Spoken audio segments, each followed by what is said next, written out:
Sir ఇదంతా రాలిపోయి పూత శాంతం మొత్తం ఇట్లా ముందు వస్తాం, ఇట్లా మొగ్గ వస్తుంది. మొగ్గ దిశలోకి వచ్చాక ఇట్లా పూత వస్తే ఇప్పుడు 4 తడవలు కొట్టాము. 5వ తడవ కూడా 4వ తడవ కూడా ఇట్లాగా మొత్తం వదిలేసి ముద్దులే ఉంటున్నాయి. ఇదంతా ఎగురు వచ్చేసి కొంత ఇదవుతుంది, నల్లబడుతుంది, ఎక్కువ శాతం నల్లబడుతుంది. ఇదిగో ఇట్లా నల్లబడిపోతుంది. ఇదంతా నల్లబడి పూత మాడిపోతుంది, రాలిపోతుంది, ముద్దులాగా ఏమి ఉండలేదు. దానికని తమరు మీ ఎల్లేకలు మా స్పందించి మాకు న్యాయం.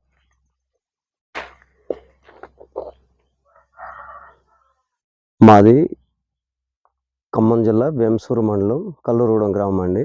పేరు గండ్ర విజయభాస్కర్ రెడ్డి, ఖమ్మం జిల్లా కొత్తూరు గ్రామం. మాకు మామిడి తోట ఉంది, కలెక్టర్ మామిడి తోట. ఏటా కాసేదల్లా ఈ సంవత్సరం 2-3 సంవత్సరాల నుంచి పూత పోతుంది, కానీ కాపు అనేది నిలబట్టలేదు. పూర్తిగా మందులు 7 సార్లు కొట్టినా కానీ కాపు నిలబట్టల, మంగు వస్తుంది. మళ్ళీ అందుట్లో ఈ సింగరేణి ఎఫెక్టు, డస్ట్ కూడా పడి మొత్తం ఆకుల మీద మడ్డి ఏర్పడుతుంది, బూడిద.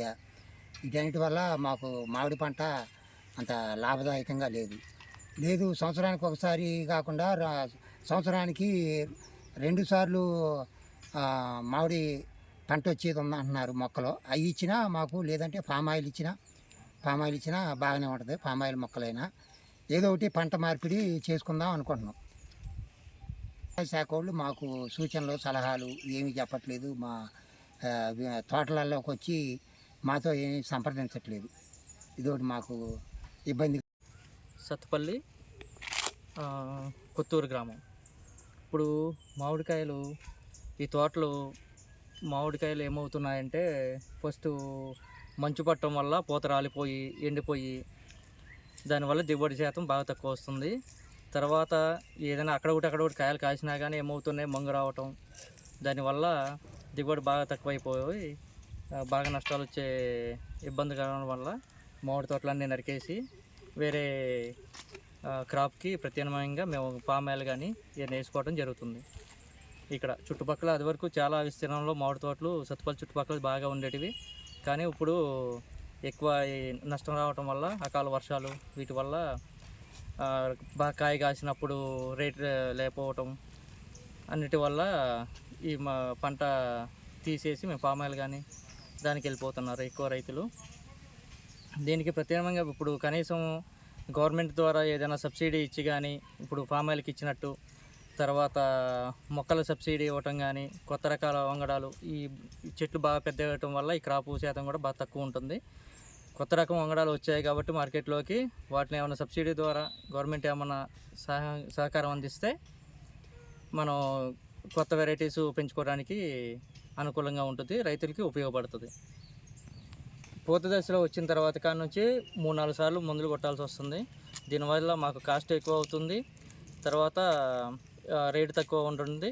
మళ్ళీ చెట్లు పెద్ద అవ్వటం వలన మీకు క్రాప్ శాతం బాగా దిగుబడి శాతం బాగా తక్కువ వస్తుంది.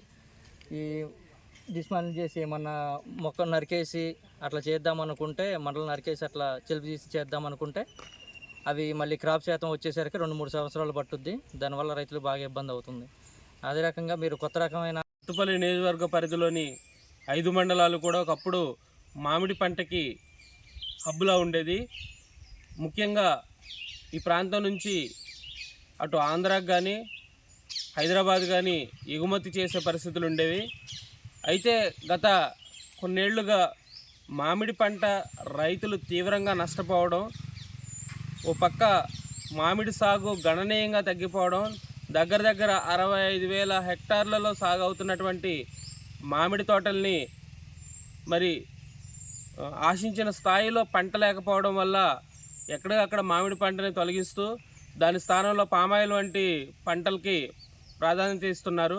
దీనికి ప్రధాన కారణంగా చూసుకున్నట్లయితే తీగమంచు కారణంగా వచ్చినటువంటి ఏదైతే పూత ఉందో పూత మొత్తం పోవడం, మంగు మచ్చలు, అనేక రకాలటువంటి తెగుళ్ళు ఆశించడం, ఇవన్నీ తట్టుకొని నిలబడ్డా సరే చాలా వరకు పంట దిగుబడి పూర్తిగా తగ్గిపోయి మరి భూమిలో సారం తగ్గిపోవడమా కారణం ఏంటనేది తెలియక రైతులు ఇబ్బంది పడుతున్నారు. అయితే ఇప్పటికే చాలా వరకు మామిడి పంటను తొలగిస్తున్న నేపథ్యంలో భవిష్యత్తులో మరి ఈ ప్రాంతంలో మామిడి పూర్తిగా కనుమరుగయ్యే పరిస్థితులు నెలకొంటున్నాయి. ఓ పక్క చూస్తున్నట్లయితే రోజు రోజుకి కొత్త వంగడాలు ఈ మామిడి రకాలు వస్తున్న తరుణంలో రైతులకి వాటి గురించి అవగాహన కల్పించాల్సినటువంటి మరి వ్యవసాయ శాఖ పూర్తి స్థాయిలో ఈ విషయంలో నిర్లక్ష్యం చేస్తున్నట్లు కనిపిస్తుంది.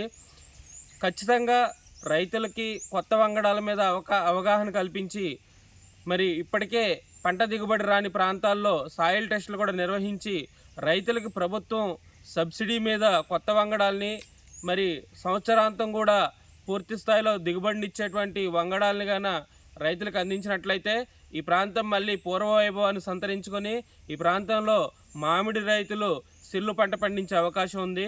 ప్రభుత్వం కూడా సబ్సిడీ ఇచ్చి ఈ పంటను ప్రోత్సహించాల్సిన అవసరం ఉంది. మన ప్రాంతం మామిడికి ప్రముఖమైన ప్రాంతం కాబట్టి ఈ ప్రాంతంలో ఖచ్చితంగా మామిడి రైతులను ఆదుకోవాలి. ఇప్పటికే ఉన్నటువంటి చెట్లని పూర్తిగా మొత్తం చెలుపు తీసేసి కొత్త మొలకొస్తే కొత్త చిగురులు వస్తే దాని ద్వారా అయినా పంట బాగుంటుందేమో అని చాలా వరకు రైతులు ఆ ప్రయత్నం కూడా చేస్తున్నారు. కానీ అది కూడా ఆశించిన స్థాయిలో ఫలితాన్ని ఇవ్వట్లేదు. సంవత్సరం మొత్తం కూడా ఎదురు చూసి వేసవి కాలంలోనే వచ్చి ఈ పంట కోసం రైతులు ఎంత శ్రమించినప్పటికీ చివరికి నిరాశ మిగులుతుంది. కాబట్టి ప్రభుత్వం దీని మీద దృష్టి పెట్టి ఖచ్చితంగా మామిడి రైతులను ఆదుకోవాలని చెప్పేసి ఉన్న ఈ మామిడి తోట దగ్గర 10 ఎకరాల విస్తీర్ణంలో ఉంది. మొత్తం కూడా ఇట్లా పూత రావడం, పూత మాడిపోవడం జరుగుతుంది. మరి ఒక్క కాయ కానీ ఒక్క పిండి కానీ ఈ 10 ఎకరాల విస్తీర్ణంలో ఉన్నటువంటి మామిడి తోటలు ఎక్కడ కనిపించిన పరిస్థితి. నష్టపోతున్న రైతులు భవిష్యత్తులో ఈ పంటని సాగు చేయడానికి ముందుకొచ్చే పరిస్థితులు అయితే కనపట్టలేదు. చూసుకున్నట్లయితే ఎక్కడెక్కడ అదే పరిస్థితి ఉంది. పూర్తి స్థాయిలో నిలబడట్లేదు, పూత పిండిగా మారట్లేదు, ఎండిపోతున్న పరిస్థితులు ఉన్నాయి. దీనికి కారణాలు ఏంటనేది కూడా ఖచ్చితంగా తెలుసుకోవాల్సిన అవసరం ఉంది. వ్యవసాయ శాఖ అధికారులు దీనిపై పరిశోధన చేయాలి. అలాగే కొత్త వంగడాలని మామిడి రైతులకు అందించాలని చెప్పేసి కోరుతున్నాం. ఉద్యానవన శాఖ ఏదైతే ఉందో మరి రైతులు పడుతున్న ఇబ్బందుల్ని, పంటలో వస్తున్న ఈ నష్టాలను దృష్టిలో పెట్టుకొని వచ్చి రైతులను కలిసి సలహాలు సూచనలు ఇవ్వాల్సింది, కానీ ఇప్పటి వరకు ఆ రకమైనటువంటి ప్రయత్నం కూడా జరగలేదు. ఉద్యానవన శాఖ కూడా దీని మీద దృష్టి సారించాలని చెప్పేసి కోరుతున్నాం.